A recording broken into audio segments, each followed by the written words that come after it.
Hi everyone, this week I'm going to share with you a little bit of history about the NAACP. They were founded February 12th, 1909, and the NAACP is the nation's oldest, largest, and most widely recognized grassroots-based civil rights organization. It's more than 500,000 members and supports throughout the United States and the world. It is the premier advocates for civil rights in their communities, campaigning for equal opportunities and conducting voter mobilization. The founding group of the NAACP was formed partially in response to the continuing horrific practice of lynching and the 1908 race riot in Springfield, Illinois.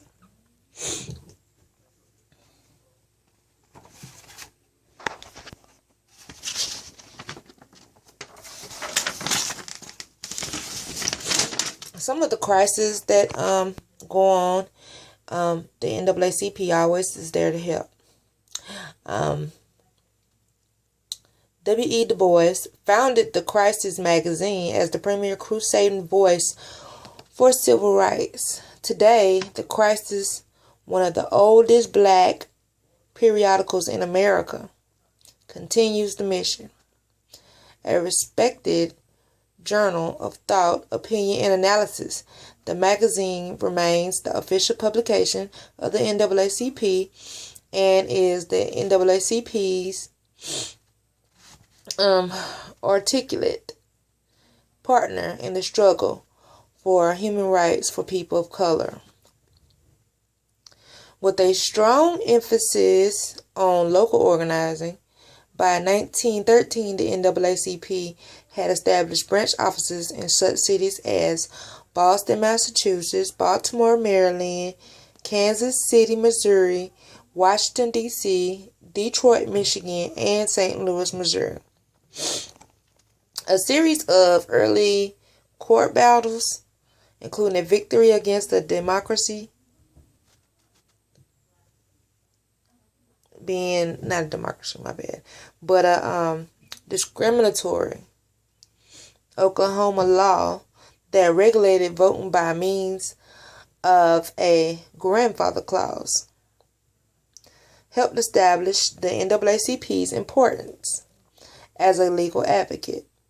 The fledgling organization also learned to harness the powers of publicity through its 1915 battle against D.W. Griffith's inflammatory Birth of a Nation, a motion picture that perpetuated demanding stereotypes of African Americans and glorified the Ku Klux Klan. The NAACP waged a 30-year campaign against lynching among the association's top priorities. After early worries about its constitutionality, the NAACP strongly supported the federal Dyer Bill, which would have punished those who participated in or failed to prosecute lynch mobs. Basically, the NAACP is there to help all, not just black folks. It's there for all colors. And when the civil rights era was going on, by the 1950s, the NAACP Legal Defense and Educational Fund, headed by Marshall, secured the last of these goals through Brown versus Board of Education 1954, which outlawed segregation in public school. The NAACP Washington, D.C. Bureau, led by lobbyist Clarence M. Mitchell Jr., helped advance not only integration of the armed forces in 1948, but also passage of the Civil Rights Acts of 1957, 1964, and 1968. as well as the Voting Rights Act of 1965.